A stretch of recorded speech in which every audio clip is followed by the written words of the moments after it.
Aláròye máa wí o. Ọlọ́pàá ti mú àáfàá Bashiru, ẹran èèyàn ni wọ́n bá lọ́wọ́ rẹ̀ nìbàdàn.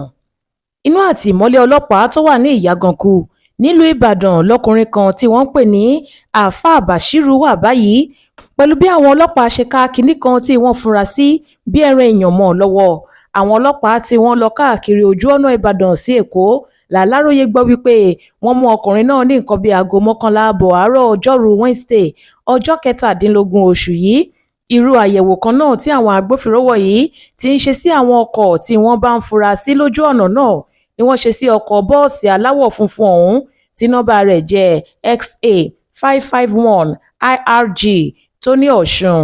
Ṣùgbọ́n nígbà tí wọ́n tú kinní kan tí awakọ̀ náà dì sínú àpò dúdú kan wò, ẹran kan báyìí la gbọ́ wípé wọ́n bá níbẹ̀.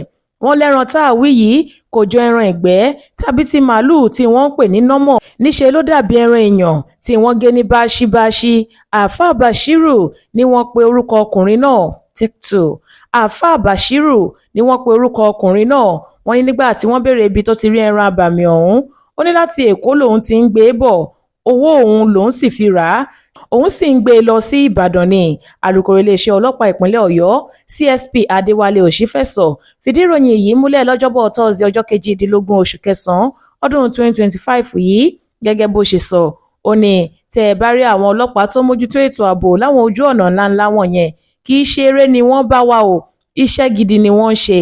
Àwọn ni wọ́n mú ọkùnrin kan tó pera rẹ̀ ní àáfàá Bashiru nítòsí tóógèètì Ìbàdàn lọ́jọ́ Wednesday yìí pẹ̀lú kinní kan tí wọ́n fura sí gẹ́gẹ́ bí ẹran èèyàn. Ó ní bẹ́ẹ̀ náà làwọn ọlọ́pàá dá ọkọ̀ ayọ́kẹ́lẹ́ Toyota Camry kan tí nọ́mbà rẹ̀ jẹ́ LSD 957 JX dúró, ṣùgbọ́n tó jẹ́ níṣe lẹni tó wa ọkọ̀ náà sáré ṣílẹ̀kùn tó bọ́ sílẹ̀ nínú ọkọ̀ tó sì sá lọ lásìkò tí àwọn ọlọ́pàá ń yẹ̀ wò lọ́wọ́. Èyí ló mú kí wọ́n gbé ọkọ̀ náà lọ sí àkàtà wọn. Wọn kò sì tí ì rí ẹni tó ní títí di bá a ṣe ń kó ìròyìn yìí jọ. Òṣìfẹ̀sọ ní afurasí ọ̀daràn tí wọ́n ń pè ní àáfàá Bashiru yìí ti wà lẹ́ka tí wọ́n ti ń ṣèwádìí ẹ̀sùn ìwà ọ̀daràn ní Ìyàgànkù nìbàdàn, nígbà tí ètò àyẹ̀wò ń lọ lọ́wọ́ láti mọ irú ẹran tí kinní ọ̀hún jẹ́ ní ìbámu pẹ̀lú àṣẹ tí CP Olúfẹ́mi Haruna tí í ṣe ọ̀gá ọlọ́pàá ìpínlẹ̀ Ọ̀yọ́ pa.